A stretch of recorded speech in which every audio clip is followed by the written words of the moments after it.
What's up, guys? Mrs. Thompson here, and today we're talking about food calorimetry.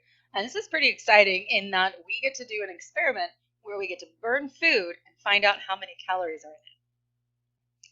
This is our basic setup right here. What you'd see is a ring stand, a temperature probe or just a thermometer, a metal can hanging from the ring, and then a sample underneath in which we will light on fire.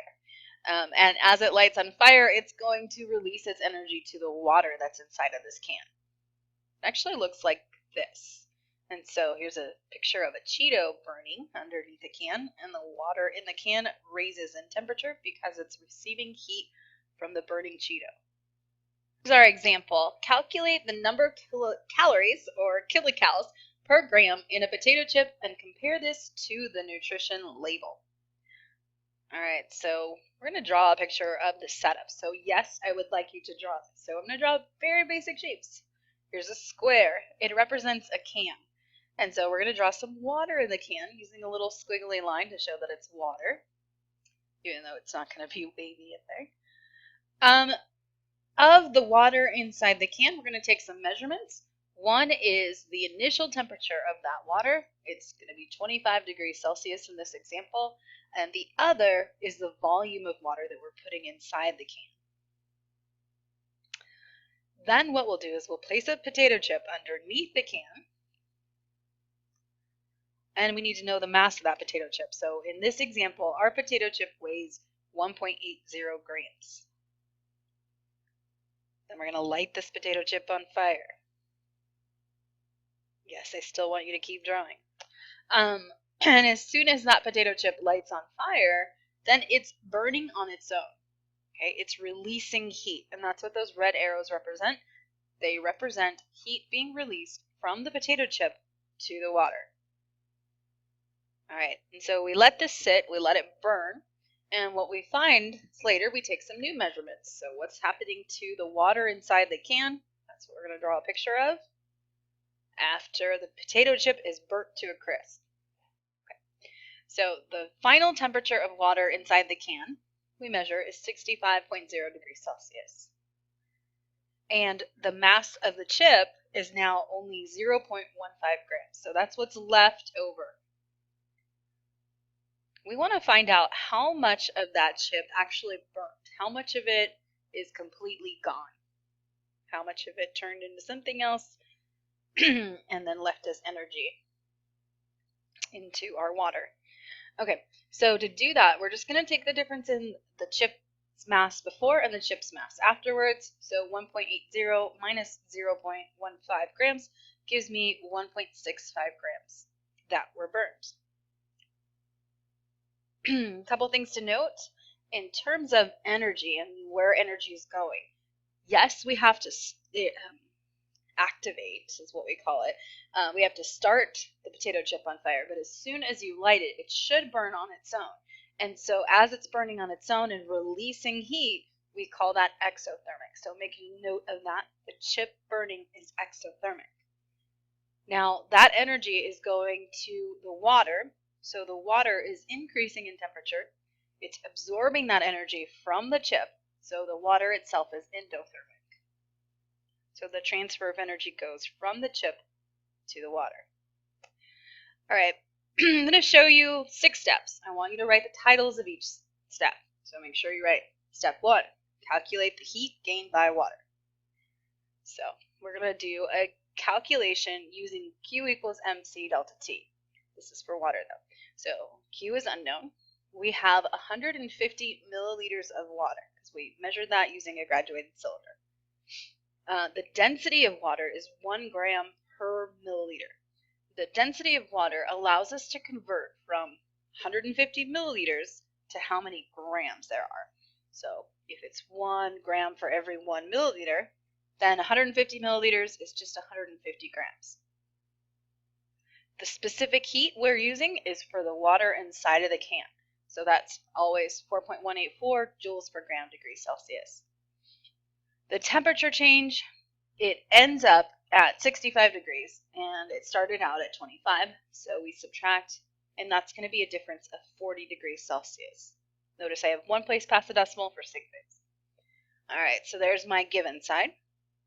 And now we're going to plug everything into the equation. Q equals mc delta T. And so got everything plugged in with its units. And then cancel out the units that are the same. So gram and gram, degrees Celsius and degrees Celsius. And we get 25,100 joules. So 25,100 joules of energy was gained by the water. All right. We also have to make this statement that if the water gained that much energy, then the chip lost that much energy. And so the water gained 25,100 joules, the chip lost 25,100 joules. Now, usually we go ahead and we change the sign. I want you to go ahead and leave the sign as positive, just because we're talking about the energy that the chip has lost. The loss part kind of goes ahead and takes care of the negative for us. So just in these equations, I want you to just make the statement, but do not change the sign. Okay, so make sure you have the heading too. Okay. All right, third step is to convert that energy into kilocalories. Those are big C calories or just kilocal. So we've got 25,100 joules. We know to convert joules into calories, we have this conversion. You don't need to worry about the rest of the conversions down there. You don't need to write those. We already know these conversions. All right, so joules now into calories, and we want to change calories, little c calories, into kilocals or big C calories. So for every 1 kilocal, there are 1,000 calories. We cancel units, and we get 6.00 kilocalories. That's how much energy that the water absorbed and the chip gave up in kilocalories.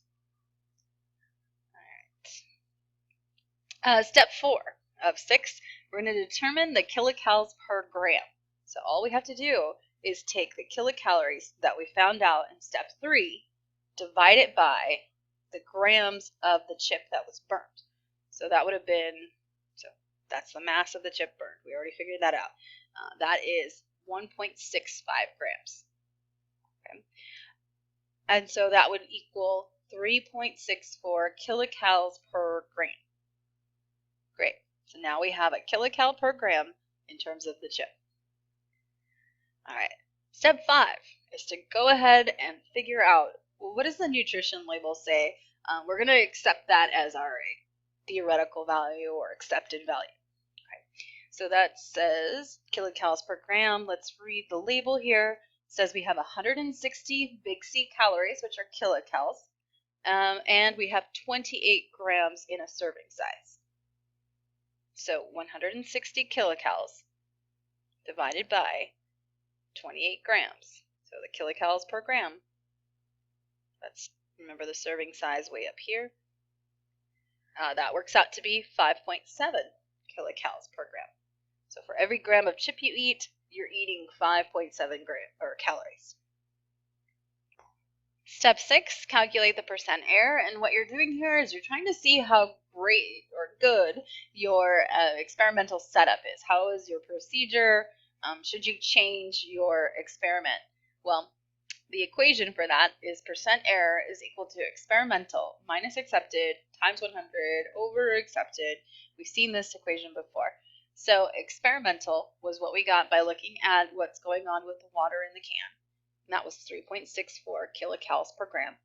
Then the accepted, what we got from the package, 5.7 kilocal per gram divided by 5.7 times 100, and you get negative 36%. It's negative because I'm under by 36%. I could have gotten 36% more energy, and I didn't. Why? The reason for that is because when you are doing this experiment this way, as you are heating the chip's energy is burning and flowing out everywhere in every which direction. And so it's not only going to the water in the can, it's going to the rest of the surroundings within the whole entire universe. So therefore we get a lot of percent error. In case you're wondering, no, you don't have to draw this. All right. We're going to do some of these before we actually do the experiment. So hopefully that was helpful.